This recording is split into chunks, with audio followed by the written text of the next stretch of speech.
दोस्तों, बहुत से लोगों के मन में यह सवाल है कि क्या ईरान और इजराइल सच में दुश्मन है। उनके बीच में ये जो भी सब कुछ चल रहा है, यह संघर्ष सच भी है या महज एक नाटक है, महज एक दिखावा है।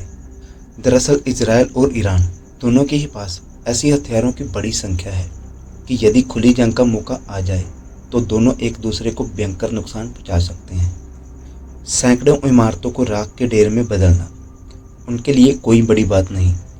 हाँ, इजराइल के पास थोड़ी अधिक आधुनिक हथियार हैं और वह थोड़ा अधिक नुकसान ईरान को पहुंचा सकता है, जबकि ईरान के पास इतने आधुनिक हथियार नहीं हैं, वह थोड़ा कम नुकसान पहुंचाएगा। लेकिन यहाँ एक अंतर होगा, वो है कि इजराइल के लिए ईरान के मुकाबले कुछ खोने का खतरा ज़्यादा है।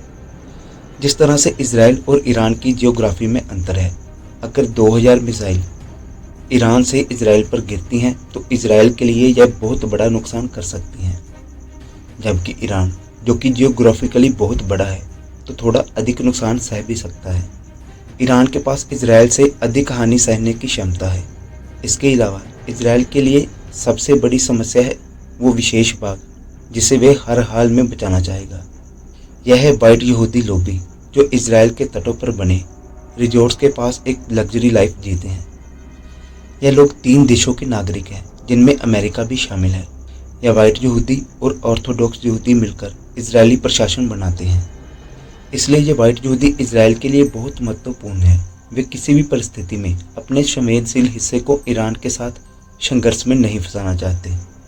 और इजराइल के सेकंड क्लास लोग और वो लोग जो यूरोप से नहीं आए बल्कि अरब मुस्लिम हैं, वे लोग सीमा के पास एक बफर जोन के रूप में रखे गए हैं, जबकि इजराइल प्रशासन के अपने प्रतिनिधि शहरी लोग फिलिस्तीन, जॉर्डन, लेबनान और मिस्र की सीमाओं से दूर रहते हैं। इस तरह जब कभी भी युद्ध होता है तो वो दूसरी श्रेणी के नागरिक सबसे पहले पीड़ित होते हैं। इजराइल को इसके 2 फायदे हैं। पहला यह है कि बॉर्डर पर रहने वाले ये लोग फिलिस्तीनी अरबों के खिलाफ हो जाते हैं जब भी हालात बिगड़ते हैं या फिर कोई हमला जब अरबों द्वारा किया जाता है। दूसरा फायदा यह है कि प्रशासन के असली शक्तिशाली लोग सुरक्षित रहते हैं। मुख्य बात यह है कि इजराइल के लिए अपनी भूगोल के एक बहुत छोटे हिस्से को हर पहलू में सुरक्षित रखना महत्वपूर्ण है, जो बहुत मुश्किल है। दूसरी ओर ईरान को देखें, उसके पास क्या है खोने के लिए। दोस्तों, ईरान इस समय कोई भी फुल फ्लैश्ड वार नहीं चाहेगा। सभी को यह मालूम है कि ईरान अपने मिसाइल कार्यक्रम को सफलतापूर्वक चला रहा है और उसे बड़ी प्रगति देना भी चाहता है। उसकी अर्थव्यवस्था और सुरक्षा भी इससे संबंधित है, क्योंकि वह उन्हें बेचना भी चाहता है। इसके अलावा ईरान अब उस स्थिति में है कि बहुत जल्द न्यूक्लियर वारहेड, परमाणु हथियार बना लेगा। यानी मिसाइल कार्यक्रम और परमाणु कार्यक्रम मिलकर ईरान के लिए इतना मजबूत डिफेंस बनाएंगे कि इसके बाद ईरान इजराइल के खिलाफ मोर्चे को एक लेवल ऊपर ले जाएगा। अयातुल्ला खामेनेई ने 15,000 अंतर्राष्ट्रीय प्रतिबंधों के बावजूद अपनी अर्थव्यवस्था को किसी न किसी तरह से जीवित रखा है।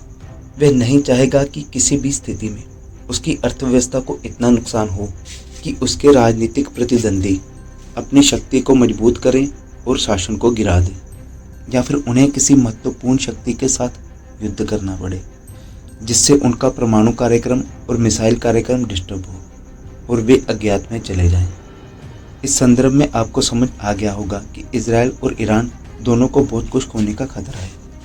इसलिए दोनों दुश्मन होने के बावजूद एक दूसरे के साथ खुले युद्ध के बिना ही स्कोर सेटल करना चाहते हैं। यह एक जटिल खेल है दोस्तों।